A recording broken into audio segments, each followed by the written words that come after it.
alegria ter vocês novamente aqui com a gente na TV BE. E aí a gente está falando de Joinville e Itajaí, na TV Mocinha para toda Balneário Camboriú e também na TV BC para o Brasil.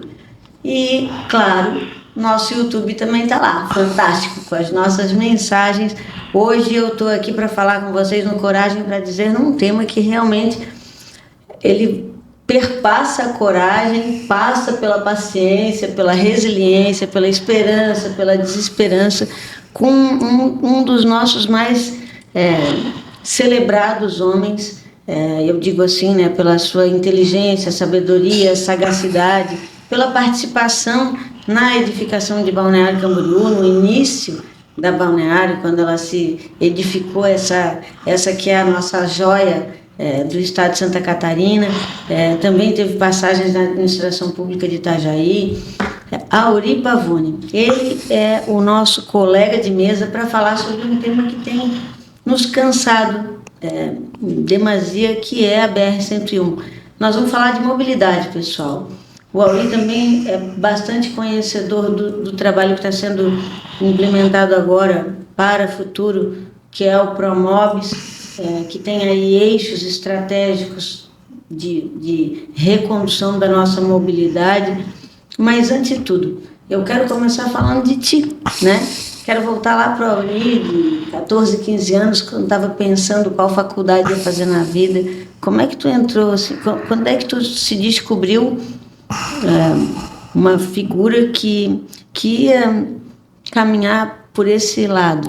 Na verdade, Paulinha, eu saí de casa, eu sou de uma família humilde, né? Nunca tinha posado uma noite fora de casa. Minha cidade é uma cidade pequena lá do Rio Grande do Sul, chamada Rondinha, aqui no norte do Rio Grande do Sul, quase divisa com Chapecó. E lá nós tínhamos o ensino até o primeiro grau, até o ginásio. Na época eu fiz a admissão ainda para ir do primário para o ginásio. Pulei o 5º ano, fiz a admissão e fui para o ginásio. Ou seja, já tinha uma mente... E já não tinha o que isso... E um domingo à tarde eu estava com uns amigos, aonde todo mundo se reunia.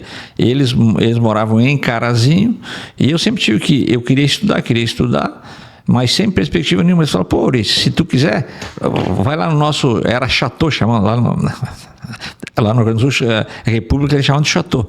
Vai lá, quem sabe a gente te arruma alguma coisa em Carazinho. Mas eu nunca tinha posado fora de casa. Quantos anos você tinha? Eu tinha 14 anos. E um dia, isso era umas 4, 5 horas da tarde, e eles pegavam um ônibus que se passava aí 8 horas da noite e ia até Carazinho. Cheguei em casa: pai, o que é? Pai, eu quero ir estudar em Carazinho. Mas como, Auri? Assim, tá bom, vai. Me deu um dinheirinho para passar a semana. Fui para Carazinho, cheguei lá, fui no Nossa Senhora da Glória. Eu ia estudar à noite para tentar arrumar emprego de dia. Aí fiquei 2 dias, os caras falaram: mas Passo Fundo o ensino é melhor. Aí eu fui para Passo Fundo. Fui em Passo Fundo, chegar: escuta, qual é o melhor colégio aqui de Passo Fundo? Aqui é o IE. Era um colégio caro e eu não tinha dinheiro para estudar. Falei: mas como é que... se tu for lá na prefeitura, de repente tu consegue alguma bolsa de estudo. Fui lá na prefeitura. Sozinho. O pai nem sabia. Aí fui lá na prefeitura: aqui não tem, mas eu acho que com algum deputado tu conhece. Peguei um ônibus, o resto do dinheiro que tinha, fui para Porto Alegre. Cheguei lá, nunca tinha ido na Assembleia. Fui lá na Assembleia, no gabinete do deputado Aldo Pinto, que era do PDT, do Aldo Pinto. Cheguei lá, ele não quis me receber, eu estava sem dinheiro, pedi, dormi, acho que foi da quarta para quinta, ou da quinta para sexta, no banco ali em frente à sala dele. Digo: eu quero falar com ele. Ele era de Palmeira das Missões, cidade próxima a nossa. Aí, no outro dia, ele me atendeu e falou: o que tu quer? Eu digo: eu sou assim, eu quero estudar, eu sou lá de Rondinha, coisa e tal, eu quero estudar, coisa e tal. Ele falou: não, eu vou te arrumar uma bolsa de estudo e vou te fazer mais. Eu vi que tu gosta, tu ainda pode... na época, o PDT tinha o Instituto Alberto Pasqualini, que formava líderes. E tu pode arrumar mais 3 ou 4 colegas que eu arrumo bolsa também, porque a gente quer formar liderança, tem que ser através do ensino, coisa e tal, tá bom. Aí acertei com ele, voltei para Passo Fundo, arrumei lá uma pensão para morar, digo: e agora como é que eu vou viver? Aí eu pensei, bom, se eu for trabalhar, eu vou ganhar dinheiro para me sustentar. E eu estava num colégio de pessoas ricas. Agora, se eu for estudar e começar a fazer trabalho e começar a ajudar os ricos, eu ganho mais do que eu ganho mais do que eu for trabalhar e estudar. E é assim eu fiz. Os 3 anos, o que eu fazia? Eu não trabalhava, mas eu era o aluno que mais estudava, tanto é que no segundo grau eu tirei nas 5, 6 turmas, eu tirei o primeiro lugar, não porque eu era mais, porque eu mais estudava. E aí eu vivia assim. O cara queria cola, eu dava cola na aula. Queria trabalho, eu fazia trabalho. Queria pesquisar, eu pesquisava. Queria que eu ensinasse uma matéria, eu ensinava. Então, assim foi que eu enxerguei que eu podia me preparar, né? E ganhava sempre, quer dizer, aquilo eu tinha o estudo como trabalho. Quando chegava início de semestre, eu tinha uma escrivaninha no meu quarto, aí eu sentava. Se eu não tinha aula, se eu tinha que trabalhar, era 4 horas. Eu ficava sentado na minha escrivania para dizer, não, esse é o meu trabalho. E assim eu me disciplinei, e assim eu fiz. Fiz faculdade desse jeito, e assim eu fiz. E eu queria ser médico, né? Eu queria ser médico. Aí queria ser médico, queria ser médico. Aí um dia eu vou fazer um teste vocacional.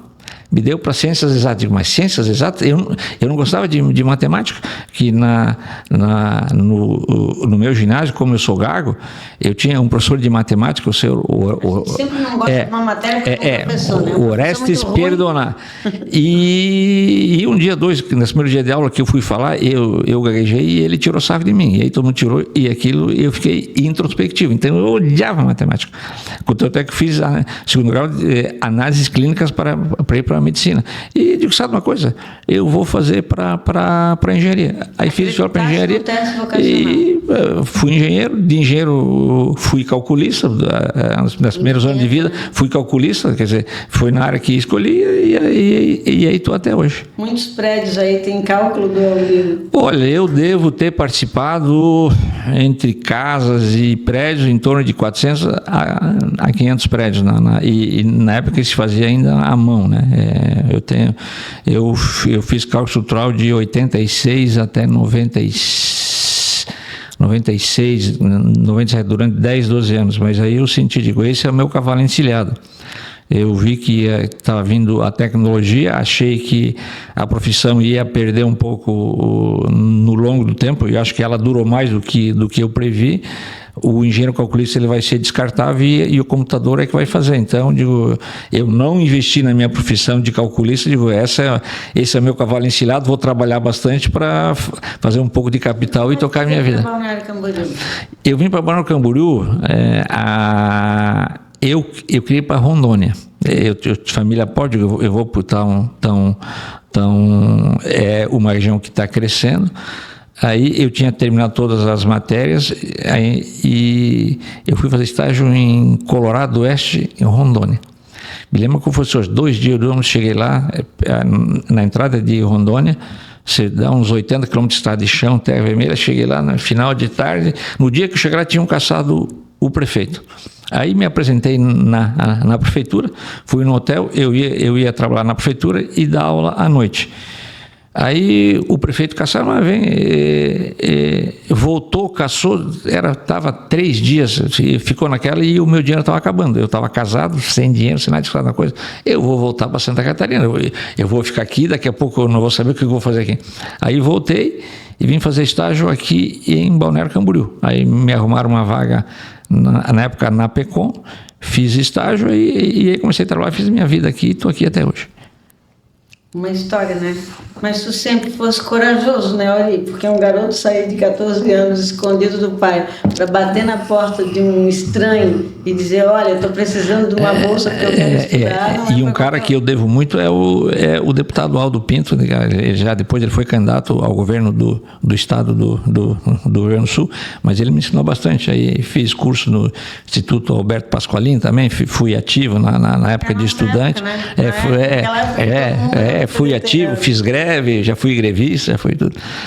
Auri, assim, tu viu essa nossa região crescer, tu acompanhou esse processo todo e tu conseguia já prever que a gente chegaria nesse colapso da 101 alguns anos atrás? Já era previsível? Olha, eu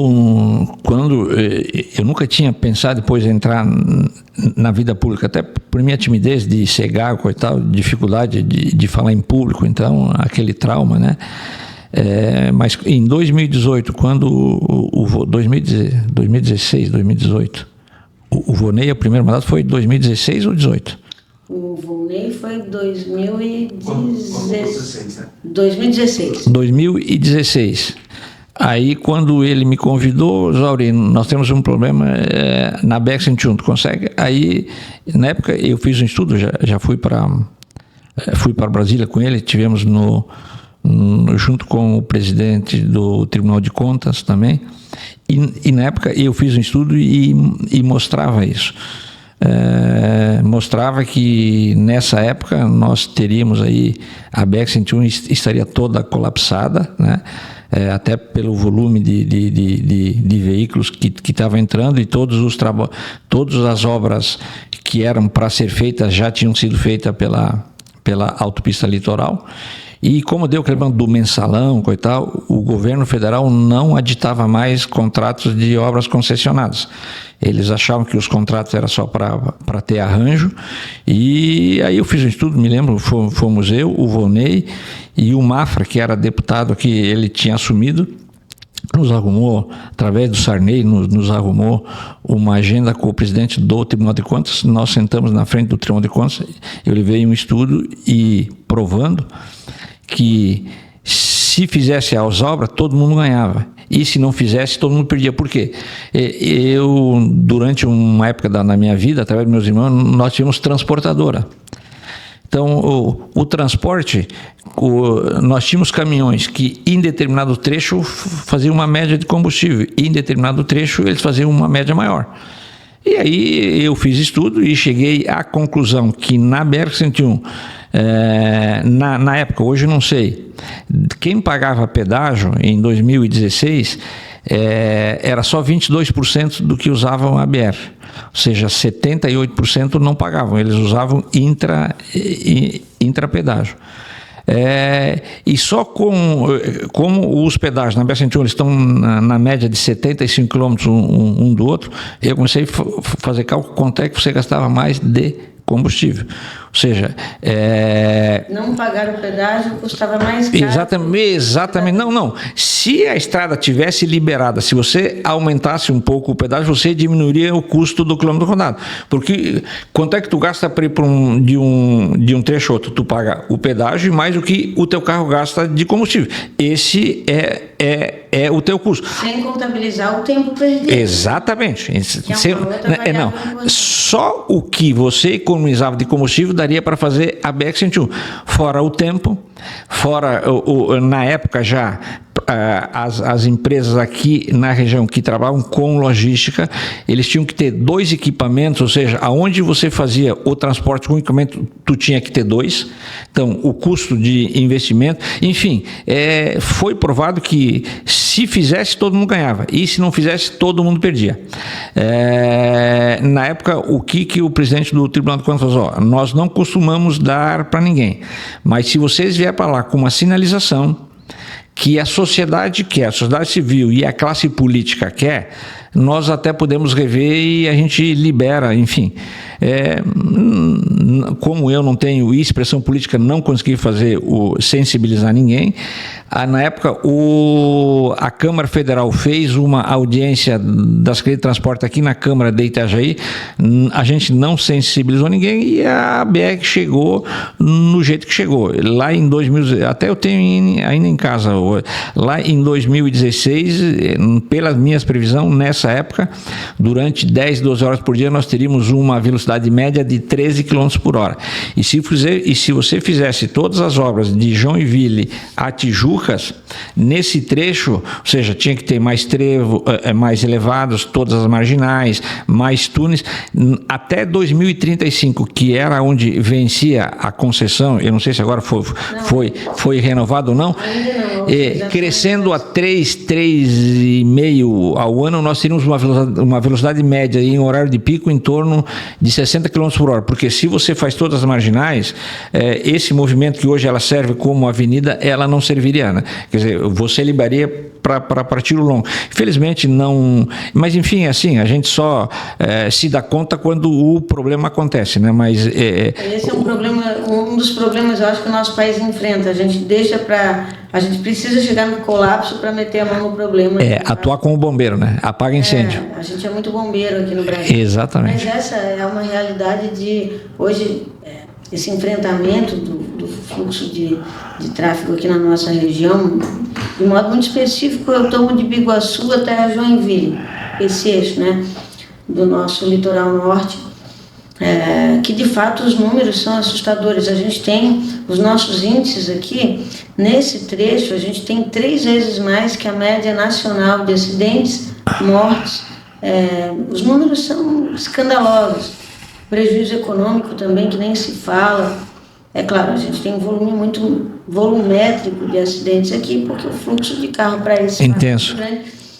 E assim, eu tenho sido, nos últimos anos, eu ainda do meu tempo de prefeito, eu tenho contestado, tenho muito respeito pelo César, pelo pessoal que tem mais, sempre tive um tratamento excepcional, respeitoso, com o pessoal da autopista, agora Artérias, mas eu vivo me quebrando no cacete mesmo com eles, porque eu não consigo compreender as razões pelas quais algumas ações, eu sei que algumas questões envolvem tarifário, revisita de tarifa, mas não se foi feito nada. A gente teve mais de 500 descumprimentos contratuais, e agora o Ministério, uma das soluções que o ministro Renan propõe é a otimização, que eu não sou de todo contrária.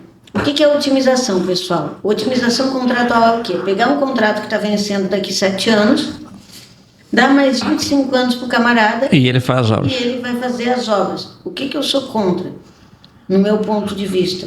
É dar novo prazo para fazer aquilo que no contrato pretérito tinha que ter sido cumprido. Segundo, o Jorginho está programando, e o Estado tem que fazer isso. Essa discussão começa lá no governo Moisés, a Viamar, que é essa rodovia paralela 101. Uma das principais obras de Santa Catarina, sem dúvida.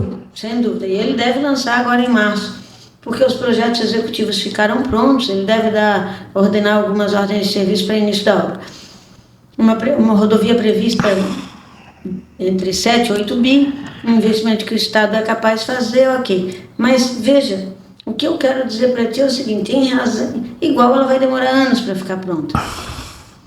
A 101, se ela vai, seja uma nova licitação ou um contrato otimizado, aumente prazo, mais 25 anos, vai chegar um momento em que esse valor tarifário não vai mais uma vez suportar os investimentos, porque vai ter já, nesse decurso de prazo, uma rodovia paralela com um trânsito alternativo aqui.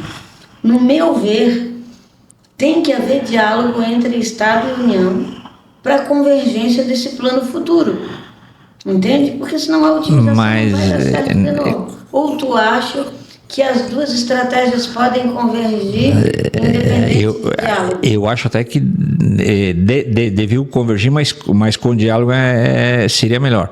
Mas eu, pelos meus cálculos, né, e na época, o primeiro medo que eu senti na vida, eu tinha feito o estudo, mas um estudo meio que pegando dados que eles me davam, mas eu não tinha muito tempo. E aí, quando veio o pessoal da Câmara Federal, a Artérias contratou o Gava, que o Gava é um dos maiores especialistas do Brasil. E aí me botaram eu falar antes do Gava. E eu fui com os meus números, digo, agora vem o Gava vai me desmentir e eu fico desmoralizado. Mas por sorte minha, os nossos números, embora ele tivesse muito mais informações, mas os números foram mais ou menos... mas sabe o que, Paula? A grande dificuldade... E aqui eu não vou... É você comunicar com a população, porque quando fala, eu vou ter que aumentar o pedágio. Então, não é aumentar pedágio, eu vou diminuir o custo do quilômetro rodado. E como tem muita gente que, por questões, você é prefeito, você diz, ó, eu defendo essa ideia. O teu adversário, a Paulinha quer que aumente o pedágio. Tu não quer que aumente o pedágio, tu quer que resolva e o custo do quilômetro rodado ele vai diminuir. Então, essa falta, esse acovardamento, às vezes, tem de enfrentar a população. Exatamente. Que foi o que nós fizemos quando criamos a TPA em Bombinhas. Exatamente. Um monte de gente me xingou até hoje, mas ó... Entendeu? Cara, quando tem certeza que precisa ser feito, não. Entendeu? Mas é isso. E tem muitos que usam isso de maneira malandra, sabem que está certo, mas por um momento, quer dizer, e aí quem acaba pagando é a população. Então, na época que eu votei lá 2016, 2017, eu tentava falar com alguém, mas aumentar pedágio, gente, não é diminuir o custo do quilômetro rodado. Por exemplo, teu carro faz 15 km por litro. Então, para te fazer 70 km, 75, se a pista tivesse livre, você gastaria 5 litros de combustível. Do jeito que está a nossa pista, a gente gasta 30, tipo tu andar em cidade. O carro na cidade ele faz uma média mais baixo do que... Então, se tu gastar 20% a mais que se gasta mais, nós estamos falando aí em 2 litros de combustível. Quanto está o litro de combustível? R$5. Então, você gastou 10 a mais.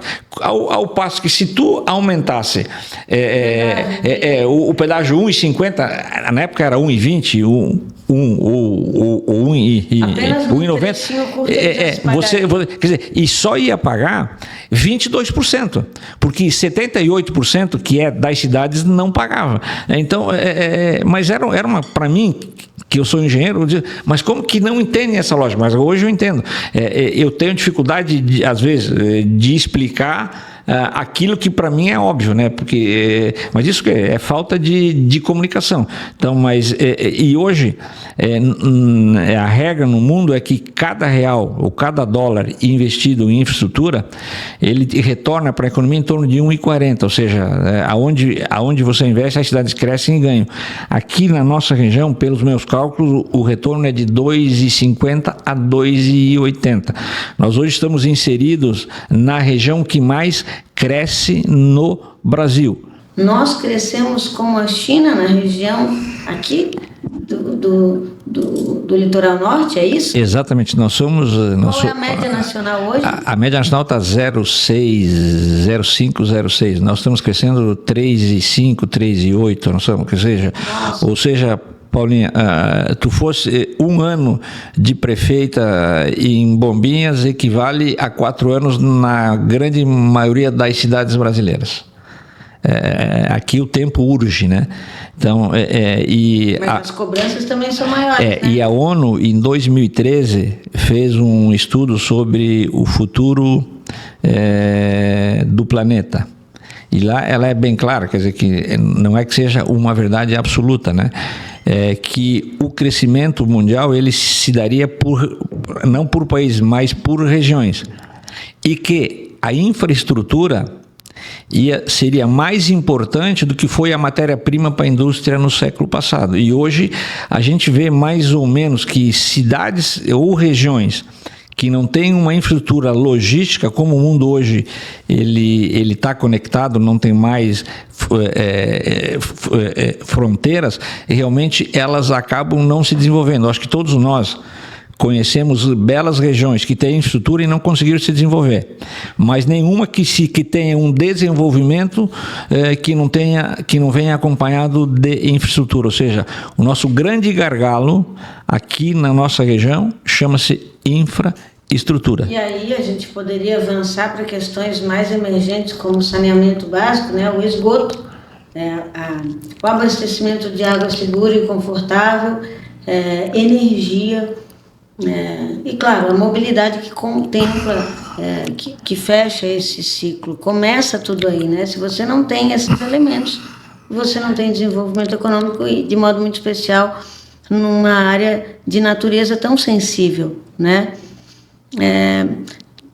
Mas voltando um pouquinho ainda para a nossa questão de mobilidade, no teu olhar, tu vê com esperança essas ações dessa nova rodovia e o Promobis, o nosso túnel submerso, tu acha que de fato sai do papel agora? São fundamentais. Se nós já estamos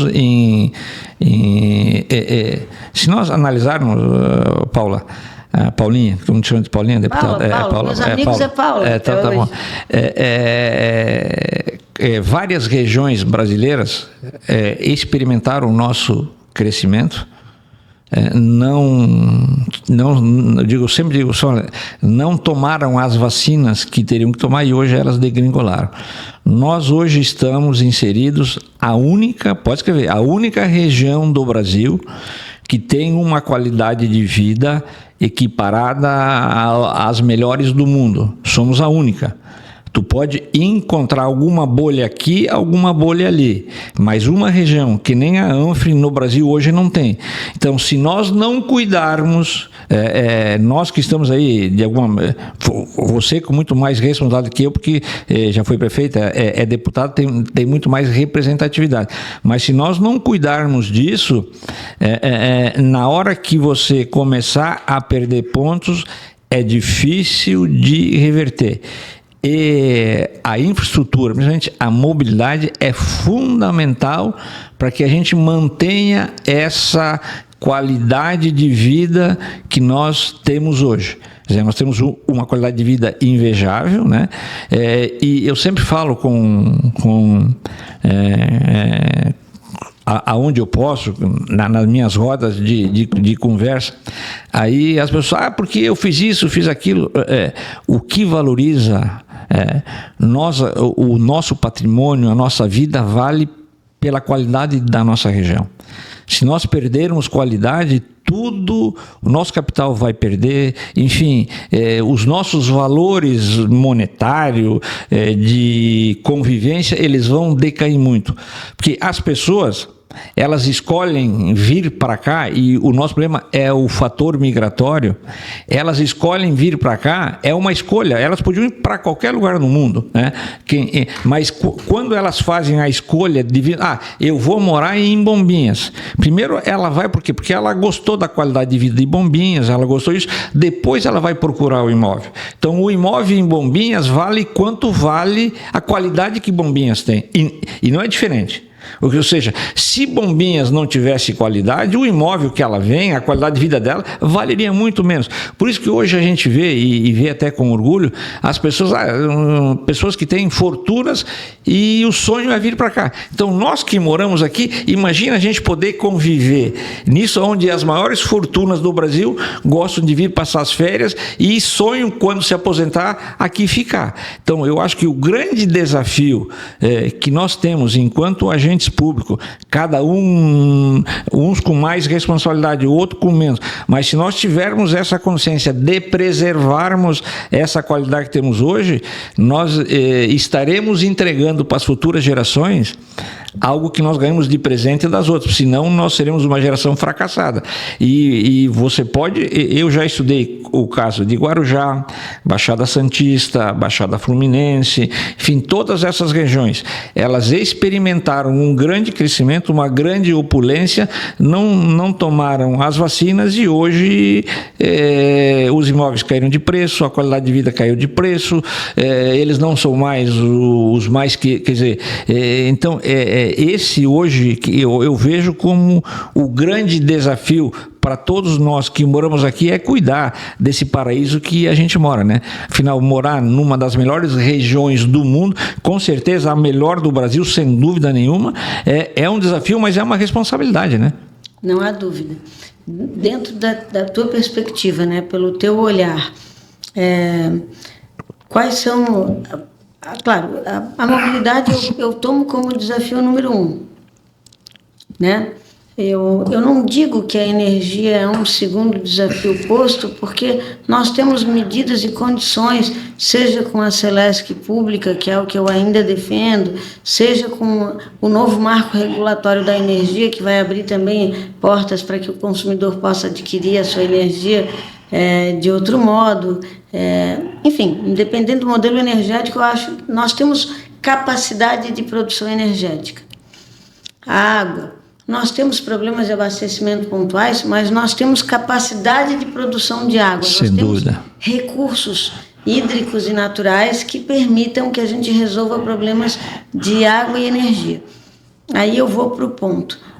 Mobilidade, que eu de fato acho que nós temos pelo menos 10 anos de atraso em termos de investimento. Então eu penso que realmente o governo federal e o governo do estado têm que ser rápidos. Graças a Deus que o governador Jorginho tomou essa como uma das prioridades agora do governo e deve lançar essa rodovia paralela, porque só as melhorias na 101 não seriam capazes de suportar o que a gente precisa em termos de mobilidade regional. E isso, no meu ponto de vista, vai resgatar valores que a gente já perde.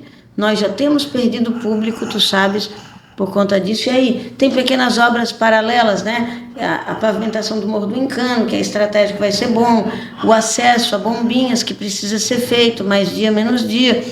Enfim, que vão complementar esse circuito modal, o próprio túnel.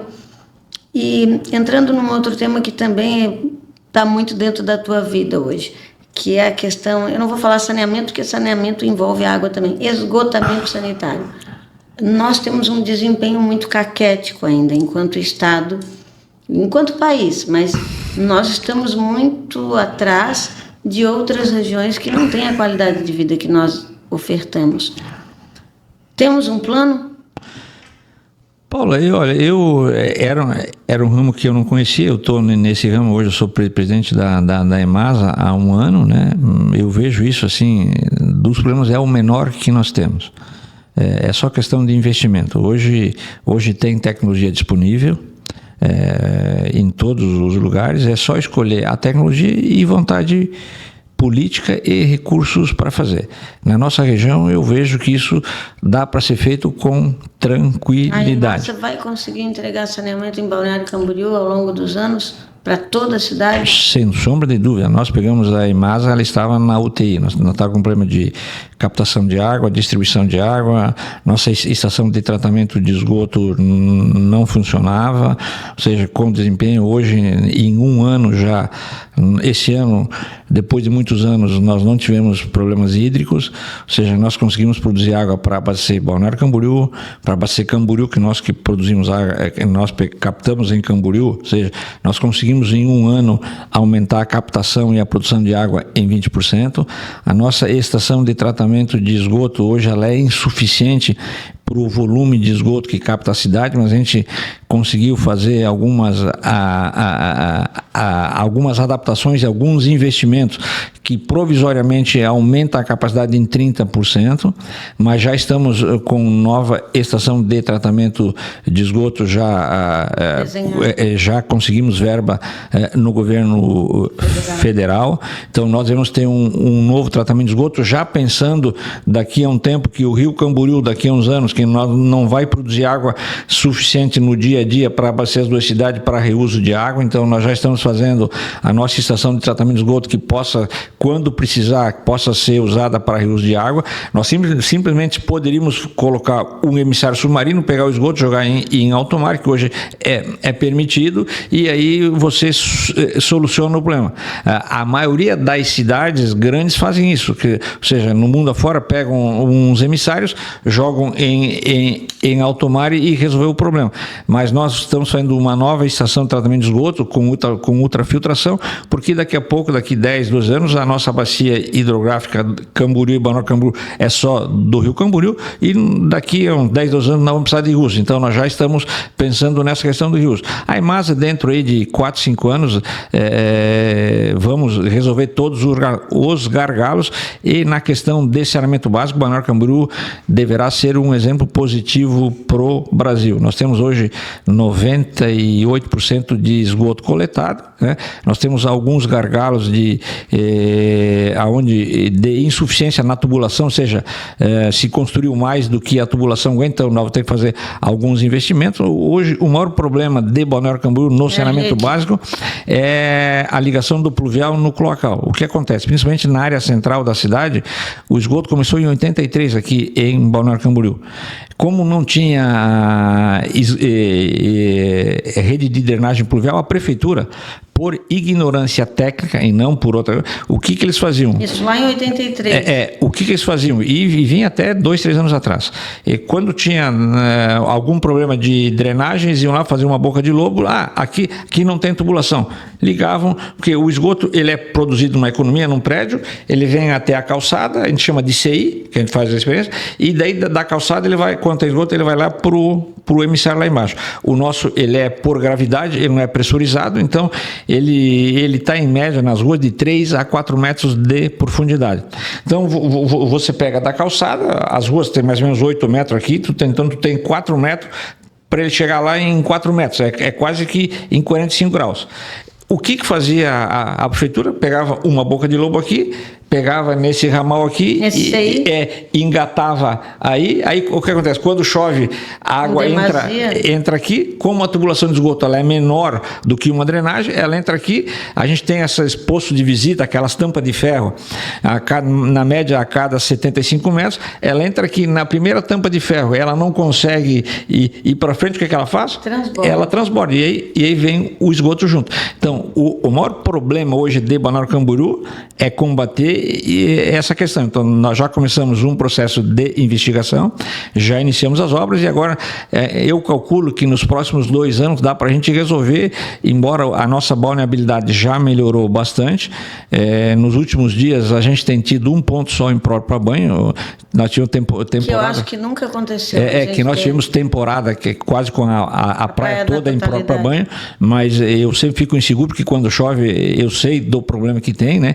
E nós recém estamos começando a combater, mas eu creio que dentro aí de uns 2 anos a gente vai ter uma praia própria para banho, chovendo, não chovendo, vamos ter segurança hídrica, nós vamos aumentar a capacidade de reservação de água bruta através do parque inundável que a gente conseguiu verba no governo federal. Nós estamos negociando junto com o IFC, daí junto com o Camboriú, nós vamos aumentar o parque linear, nós vamos ter aí mais 600 milhões de reserva de água bruta se der uma crise hídrica para a gente abastecer. Vamos aumentar a reservação de água tratada. Então, nessa questão, Balneário Camboriú está muito bem encaminhada, tem recursos para isso. A Imasa, esse ano nós investimos 22 milhões que não estavam previstos no orçamento, terminamos o ano com 30 milhões de superávit. Nos próximos 2, 3 anos deve ser o maior investimento que a Imasa vai fazer. Nós vamos precisar em torno de 350 a 400 milhões para resolver todos os problemas. Dá para fazer isso sem passar 1 centavo para a tarifa. Eu ia te perguntar, os investimentos vão ter aumento tarifário? Não precisa. O que a gente fez, Paulo? Nós temos uma capacidade de investimento em torno de 50 milhões por ano. Mas também porque captou esse recurso do governo federal, né? Mas como é que nós captamos isso? Então, nós fizemos um ajuste, uns cortes, nós cortamos em despesas que eram permanentes em torno de 2,5 milhões a 3 milhões por mês. Esses 3 milhões por mês, se eu pegar no governo federal a juros de 9% com 20 anos, me dá uma capacidade de eu pago com 3 milhões, eu pago 300 e poucos milhões de financiamento. Então, eu antecipo esse recurso e isso eu faço com recurso próprio. De onde saiu essa redução de investimento? Nós gastamos 1.200.000 de energia. Nós estamos entrando para o Mercado Livre, vai dar uns 300 mil por mês de custo. Com o lodo, a gente gasta em torno de 500, 600 mil por mês. Nós agora tem tecnologia que tu não gasta nada, que ele faz energia. Enfim, nós estamos em readequação de contrato, nós vamos ter aí uma diminuição aí, e uma melhora, e esses 3 milhões que vai dar para a gente pegar aí uns 300 milhões do governo federal, mais uns 50 que nós temos capacidade todo ano, então em 3 anos nós temos capacidade recurso próprio de investir em torno dos 450 milhões, que a gente deixa a cidade com uma excelente na questão de captação de água e no tratamento de esgoto.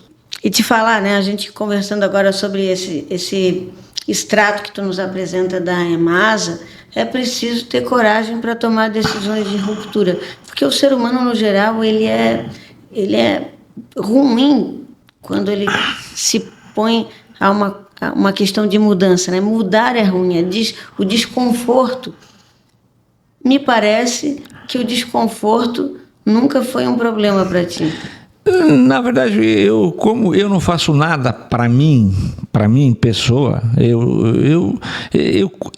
quando eu me convenço que aquela ação é correta, lógico, tratando todo mundo com respeito, com dignidade, mas tem que ser feito. Quer dizer, nessas ações, tanto da EMASA, a gente tem algumas resistências internas que as pessoas eram acostumadas com o tipo de trabalho, enfim, e quando você mexe no conforto, você gera a reação. Mas isso é natural. Eu sempre procuro também me colocar no lugar da outra pessoa. Isso a gente tem que ir administrando, e se todo mundo quer o melhor, nós vamos chegar numa equação que vai resolver. O importante é que se entregue melhor com um custo menor. E eu fiz assim, nas oportunidades que eu tive para ser, quando fui secretário de planejamento aqui, tanto do Rubens como do Periquito. O Rubens também foi um talento. Foi uma aula, para mim foi um professor. E do Vonei em Itajaí, eu sempre tive ações, mas como fazer? Para mim, depois que eu estava convencido que aquela ação é correta, e eu sempre entendi a reação dos outros. Eu vou te contar um episódio. 2011, nós fomos mudar aqui a Terceira Avenida, Avenida do Estado. Às 7 horas da manhã eu estava ali na Central com Terceira Estado, nós mudamos o trânsito.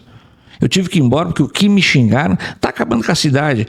2 dias depois eu fui no Banco Itaú pagar uma conta, teve um senhor que me avançou para me bater. Eu não reclamei, eu vi que ele estava, se eu for reclamar, eu sou baixinho, ele era maior que eu digo, eu vou apanhar, seu gago, você não sei o que está fazendo, tu acabou com a cidade. Depois ninguém mais fala, mas aquela indignação era verdadeira dele, porque ele não conhecia, quer dizer, eu estava convencido que aquilo ia dar certo, mas era verdadeiro dele. Então a gente tem que, eu sempre digo, não é comigo, entra por um ouvido e sai por outro. Quando, junto com o prefeito Periquito, nós fomos tirar o estacionamento da Atlântica, eu sofria pressão dentro de casa. Chegar em casa, os meus filhos, pai, o que está fazendo? Eles iam embalados, os donos do restaurante. Teu pai vai acabar com os restaurantes, e não sei o quê. E eu falo, gente, não falem mais comigo disso, senão eu não venho mais para casa. Mas a gente estava convencido que ia dar um melhor resultado. Então, quando você está convencido, tu tem que entender que os caras também não fazem isso por maldade. Sim. Na verdade deles, você fez uma coisa errada, mas eles não têm as tuas informações e as tuas ferramentas para tomar essa decisão. E se for para ter medo, eu fico em casa. Eu não estou nessa vida para ganhar dinheiro. Eu hoje pago para estar onde eu estou, só que essa região pode ser chavão, quer dizer, me deu tudo o que eu tenho. Eu nunca imaginava na vida ter o que eu tenho hoje. Eu quero que a minha família continue morando aqui, que continue usufruindo desse paraíso. Então eu tento ajudar da forma que eu consigo. Então, quando eu não faço nada para mim, eu não sofro pressão. Se eu estou convencido, se me convencer ao contrário, eu mudo. Agora, por pressão, eu não deixo de propor e de fazer. E todos os prefeitos, ninguém me pressionou. É lógico, eu chegava lá, se a gente se convencesse, e eu convencia eles, dos únicos que eu também, que engenheiro era o Rubens, então com o Rubens, engenheiro com engenheiro, você tem números, é mais fácil de trabalhar e de se entender, né? Mas com os outros, sempre com um argumento, estava convencido, vamos e acabou. E tu sabes que tu contou da tua história, quando nós fizemos a Avenida Primeira, logo que eu assumi a prefeitura, em 2012 a gente ganhou a eleição, em 2013, com a graça de Jesus, o Rubens aceitou meu convite, foi trabalhar conosco, foi o professor meu e do Paulo, ele me ensinou a pensar uma cidade. O que eu aprendi sobre urbanismo, naquela época, porque tu se elege prefeito, tu acha que tu vai mudar o mundo, né? Primeiro ano de prefeito trabalhador, gente, mas a gente erra muito, eventualmente até porque por isso, pela ansiedade de querer responder rapidamente, o Rubens me ensinou a enxergar uma cidade. E aí a gente foi fazer a Avenida de Bombinhas, ali a Leopoldo Zarlin, de acesso, tu conheces muito bem. Parabéns, muito bem humanizada, bem. Que era uma avenida que ela era dividida, o meio dela, ela tinha exatamente um meio fio de pé, uma pedrinha de meio fio de pé, 2 pistas de rolamento de cada lado, 0 de calçada. Estacionamento, 0 de calçada e estacionamento. E quando a gente inaugurou essa avenida, gente, tu não está entendendo. As pessoas era dos piores adjetivos. Né? Não vou ficar falando palavrão aqui, porque o programa exige meio-dia ficar ruim, né? Tem criança na sala. Mas os piores adjetivos eram atribuídos a mim. E era exatamente esse sentimento. Eu rezava de manhã e dizia assim, Jesus, me ajuda a terminar essa obra rápido. Se não der, se tiver que demorar mais um pouco, protege a minha mãe, não deixa ela escutar as coisas que estão falando de mim pela rua. Porque eu só me incomodava pelos filhos, pela mãe, né? Que a gente não gosta que a nossa família se sinta fragilizada. Mas a gente estava convencido que era o melhor. A gente tirou todos os estacionamentos, deixamos pequeníssimos, em poucos lugares, um ou outro bolsão. Arrancamos uma pista menos de rolamento, pessoal. Uma pista menos. Fizemos um passeio digno com uma ciclovia e pela primeira vez na minha vida, aos 37 anos de idade, que era ou 38, que eu tinha quando a gente inaugurou a avenida, que numa via de quilômetro e pouco, assim, não tem 2 quilômetros, sei lá, a Avenida de Bombas, foi a primeira vez que eu caminhei nela. Uma distância de, sei lá, 2 quilômetros. Ninguém caminhava. Humanizou, né? Naquela avenida. Humanizou. E o Rubens falou uma frase que eu nunca mais me esqueci. Ele disse, Paula, e ele nos ensina com a mesma elegância. Eu acho que vocês são muito do mesmo jeitinho, da mesma geração. Ele nunca impôs. Ele disse, Paula, uma cidade, ela foi feita para pessoas, não para carros. E as pessoas sempre têm que estar em primeiro lugar. Mas o que eu destaco na tua experiência, que tu deve ter outras, e eu também tenho as minhas, das incompreensões sociais, é que a gente vive em determinados momentos, e de fato é muito isso. Quando você tem estudo, é nisso que eu me refiro. A gente está vivendo um tempo hoje que todo mundo tem muita certeza de tudo. E por isso que eu quero depois te fazer uma pergunta técnica. A pessoa não estuda, não se informa, ela vê um comentário, escolhe um lado e ela se acha dono da razão. Aí quando alguém a contesta, ela não tem resposta, ela vai para o quê? Para a ofensa pessoal. Exatamente. Quando tu traz argumentos que são incontestáveis e a pessoa está tomada por rancor, ela só te xinga e acabou, ela não quer te ouvir, ela fecha os ouvidos, ela não quer ter a hipótese de se corrigir. E aí eu vou dizer para vocês, para a gente dar certo na vida, pessoal, a gente tem que entender que um homem de coragem, uma mulher de coragem, não pode ter compromisso com o erro. Inúmeras vezes eu pensei em seguir por um caminho e por me dar o direito, a oportunidade de ouvir, eu pude dizer, cara, tu tem razão. Eu não tinha pensado sobre esse ponto de vista. E normalmente a pessoa que tu acha mais simples é que te dá o toque de tu corrigir o erro. Exatamente. As melhores ideias vêm dos mais improváveis, das pessoas mais humildes. Exatamente. Te fazem olhar para um lado que tu não tinha visto. Exatamente. Mas eu quero te fazer uma pergunta objetiva sobre a 101, que eu tenho dúvidas também. Porque eu já ouvi gente de todos os lados, né? Posto policial. O posto da BR-101 que a gente tem aqui, né? Há quem diga que claro que a gente sabe, eu e tu, a gente tem leitura e informação e não é aí que eu quero chegar. Que todos os nossos problemas de colapso não são apenas decorrentes, naturalmente, do posto da polícia ali na 101 aqui. Mas há muita gente que diz, esse posto tem que sair dali, esse posto tem que sair dali. Bom, mas vai sair dali mais para frente ou mais para trás, em algum lugar ele tem que estar, né? Resolveria mudar o posto resolver, mas assim, ajudaria, tu seria a favor de trocar, de alterar esse posto da 101 para outro lugar? Hoje, com toda certeza. embora tenha a placa agora de 80 por hora... Ninguém anda 80. Isso está no inconsciente, está no nosso inconsciente. Posto de polícia, você já... velocidade diminuída. É tão forte essa nossa consciência. Eu tenho casa a gente tem casa em Campo Grande.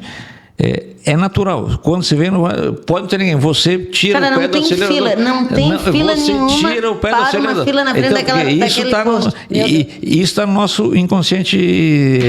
Quantos anos a gente fez isso? E quando você vê um posto de polícia, você para. Onde a gente colocaria esse posto? Hoje tu vai em grandes cidades, tem tecnologia que nem mais tem posto de polícia. Eles ficam em algum lugar. Hoje tem radar, fazem leitura de placa, enfim, o mundo moderno hoje, tu anda por aí, tu quase não vê posto de polícia. Eles ficam estrategicamente em algum lugar com os equipamentos e depois eles param quem eles querem. Então, ter o posto físico hoje é mais um lugar para eles ir lá, se reunir, guardar alguma coisa. Pode ser retirado da rodovia hoje. Porque hoje, se fica lá na tua sala de controle, você vê todos os carros, você está pensando se tem placa, se tem multa, quer dizer, a tecnologia te permite que você controle... A sugestão seria, porque... Por isso que eu digo, tirar o posto rodoviário da Polícia Federal daqui para ali, para um outro terreno, na mesma beira da rodovia... Tira de próximo da BR, aonde eles têm um acesso... A sugestão seria, por exemplo, assim, que fosse ali, né? Que ali onde a gente tem os nossos restaurantes ali, o posto policial, numa área para trás, a gente tivesse uma unidade de controle. Fica tranquilo, aonde eles consigam chegar isso aí com facilidade. Que tem acesso célere para a BR. Porque hoje eles... Com monitoramento virtual. Claro, hoje eles fazem isso. Isso dá tão certo. Quando eu fui fazer as travessias elevadas aqui em Balneário Camboriú, e nas primeiras nós colocamos até lajota. Mas por que eu queria colocar lajota? Porque quando nós fomos fazer, era 2 pistas, cidade de jovem, 4 pistas, pensa, começa a dar racha, como é que as pessoas vão passar. Aí, qual foi o conceito? Estender a calçada para o meio da rua. Ou seja, quem tem que subir na calçada é o carro, e não a pessoa. E se tu faz um piso diferente, automaticamente, quando tu vê, tu já segura. Se ele é de asfalto, o asfalto é do carro. O nosso subconsciente... Então, quando tu vê um piso, hoje que uso pave, mas eu cheguei a usar, depois eu sabia que a duração daquela lajota não era que nem um pave, mas naquele momento precisava ser feito para educar as pessoas. Ou seja, deve ter salvado várias vidas.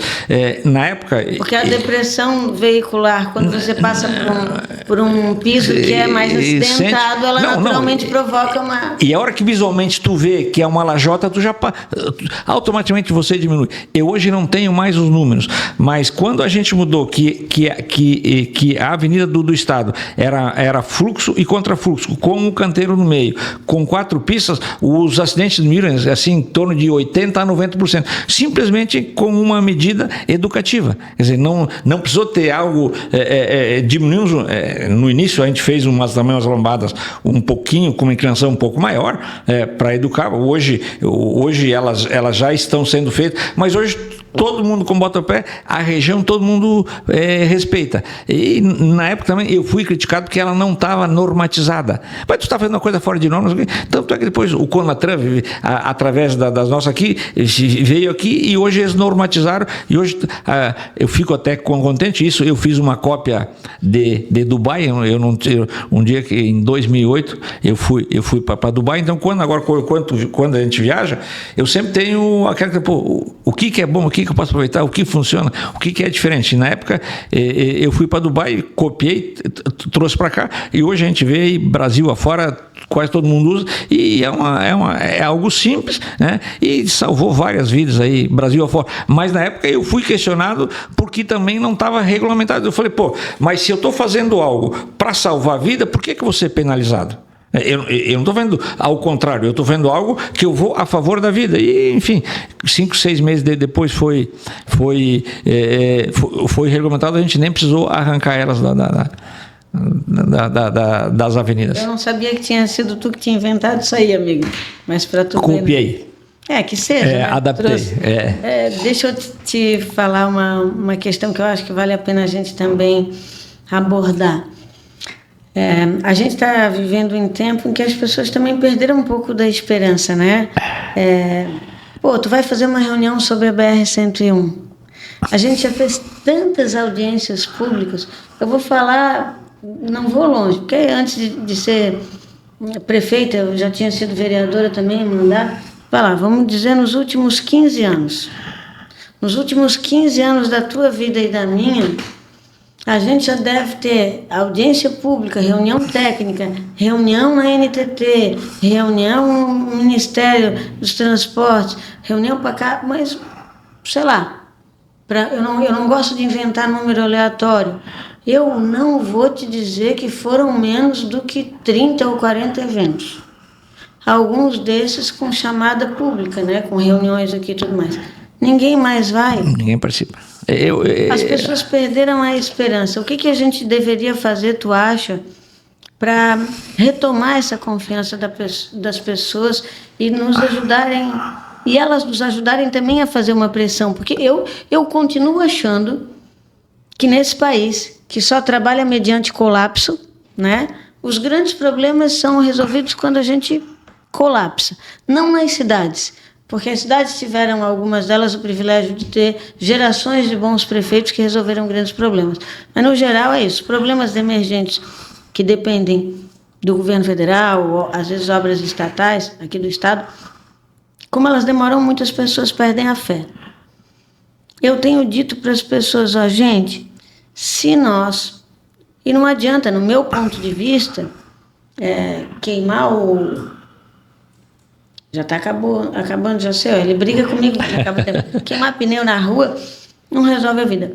O que fazer para chamar a atenção das pessoas e dizer, olha, assina um abaixo-assinado virtual, por exemplo, que nós vamos compartilhar aqui. Como dar a esperança para as pessoas de que, com o apoio delas, a gente pode mudar essas coisas? Se eu soubesse isso, acho que nós mudaríamos rapidamente todas as coisas. Realmente, não sei te dizer, não tentei. Quer dizer, eu reconheço que eu sou limitado na minha maneira de me comunicar, né? Mas realmente não saberia te dizer. Eu acho que alguém que descobrir essa forma de como chamar as pessoas para dividir, para causas justas, para uma causa justa que é em favor de todos, né? Dá 5 minutos o que você ganha, não, mas aí depois, quando tem um acidente, para criticar, você pega assim movimento, mas na hora que pode se fazer uma coisa, ser mais proativo. Eu não sei se é uma questão de cultura do Brasil ou enfim, mas realmente eu não saberia te dizer. Eu acho que quem conseguir fazer isso vai movimentar, vai ser muito mais proativo em todas as suas ações. Você como deputada, como prefeita, você deve enfrentar essas angústias muito mais que eu, né? Se eu enfrento no meu mundo, imagina no teu. Os teus desafios são muito maiores. E esse é o grande desafio. Às vezes a gente é muito cobrada, vai do dedo, nos ofende, mas na hora que tu chama, ninguém... na hora que é para ajudar, que é pro bem dele, que é o bem de todo mundo. Que é para fazer a briga certa. Exatamente. Só faz número, me ajuda, eu vou brigar por ti, mas não, aí não, é difícil, eu realmente não saberia. Auri, para a gente encerrar mesmo o nosso programa, eu quero dizer isso de novo, já falei umas 80 vezes nos nossos podcasts aqui, mas todas as pessoas que eu conheço que são efetivamente corajosas, que têm histórias de coragem, não colocam esses... Quando se pergunta sobre elas, como é que tu se define? Ela não se coloca o atributo de corajoso, né? Mas isso é revelado ao longo da sua história. E quando tu olha para trás, tu consegue... Caraca, eu fico pensando pro Auri, que olha para aquele menino de 14 anos e pensa, não, eu não tinha nada na cabeça mesmo, né? Como é que eu fui corajoso de tanto de sair daquele jeito e bater sem dinheiro na porta de um deputado que me ajudou a chegar onde eu cheguei. Eu quero que tu deixe um recadinho de estímulo, um recadinho de incentivo, de coragem para essa nova geração que está aí. O que talvez esse Auri menino diria, né, para essa garotada que está começando a sua vida? Bom, Paulo, eu acho que seguir o que o coração te manda, né? Não o que os outros dizem, vai mais pela tua intuição, pelo teu coração, e as coisas são muito mais fáceis não colocar dificuldade no que tu vai fazer. Às vezes as coisas não acontecem porque a gente coloca dificuldade que não existe, nós criamos obstáculos. Então eu acho que se a gente começar a acreditar na gente, acreditar mais em nós, na nossa intuição, porque além de sermos seres, eu creio que tem algum ser maior que nos intui, na né? fé. Que nos intui. Então quando você acordar, comigo acontece muito em torno de 3, 4 horas da manhã, às vezes eu acordo, a intuição que me dá, eu posso fechar que aquilo, então... Rapaz, isso acontece comigo também, sabia? 3, 4 horas da manhã, exatamente. Eu acordo e eu tenho uma ideia, e incrível que eu deito e durmo feito uma criança. Eu já cheguei várias vezes, 3, 4 horas, levantar, a tomar nota para não esquecer e voltar a dormir. Então, a intuição e seguir o coração, a vontade da gente, quando a gente é imbuído de boa intenção, quando a gente vai fazer pelo melhor, é melhor você errar tentando errar, não conseguir, porque isso não é erro, não conseguir o que você almeja tentando, que se arrepender, mas se eu tivesse tomado aquele caminho, vai e faz. Siga o caminho, dá um passo à frente, dá 2, dá 3, se precisar depois dar para trás também, a gente não pode ter vergonha depois de dar 1 ou 2 para trás, sempre simples assim. Viu, gente? Olha só, a gente ia falar só sobre BR-101 e recebemos, como eu disse já, uma verdadeira aula do professor Auri Pavone, que nos deu a graça de discutir sobre mobilidade regional. Se eu vou gravar uma frase de tudo que foi dito, prestem atenção. Nós vivemos, dito aqui pelo professor Auri, nós vivemos na mais privilegiada região do Brasil. E nós todos somos responsáveis por ela, pessoal. Nós da área pública, cada um a seu jeito, a seu modo, tem convergido, tem trabalhado por isso. E assim, sem me meter no coração e na ideologia de ninguém, aquele que é mais da esquerda, aquilo que é mais da direita, né, nas suas convicções, nas suas visões de mundo.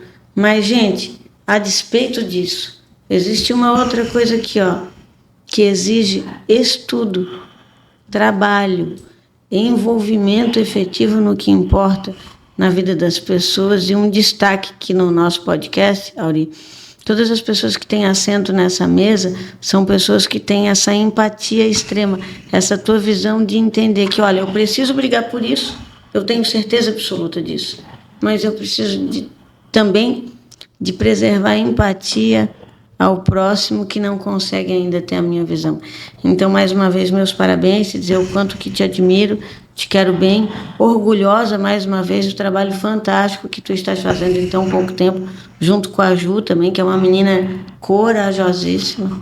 A Ju, ela nem se dá conta o quanto ela é corajosa, eu acho. E desejar que 2026 seja um ano maravilhoso. Termina o nosso programa com um presentinho muito singelo. Gente, assim, a nossa produção tem que melhorar. Isso aqui é uma caneca sendo entregue, produzida para um menino, porque não tem um pacote de presente, não tem uma florzinha, mas tem o meu coração entregue para te não esquecer de nós nunca, meu irmão. Muito obrigada por tudo, que Deus te abençoe sempre. Eu que te agradeço, Paula, e te parabenizar. Sou um admirador da tua coragem, de tudo o que tu fez por essa região, e tu hoje é expoente em Santa Catarina, não por nada. Uma menina, tu não lembra, mas uma época foi em 2012, 2013, você ia ser candidata a prefeito lá em Bombinhas. Nós encontramos numa viagem para Brasília, junto com o Periquito. Então a gente vê da tua luta, da tua história, e que Deus te preserve assim, com muita garra, muita determinação, que a nossa região precisa muito de pessoas que nem você, que fazem acontecer e fazem a diferença positivamente na vida de todos nós. Obrigado. Beijo, pessoal. Tchau, tchau. E é isso. Coragem para dizer, força para fazer.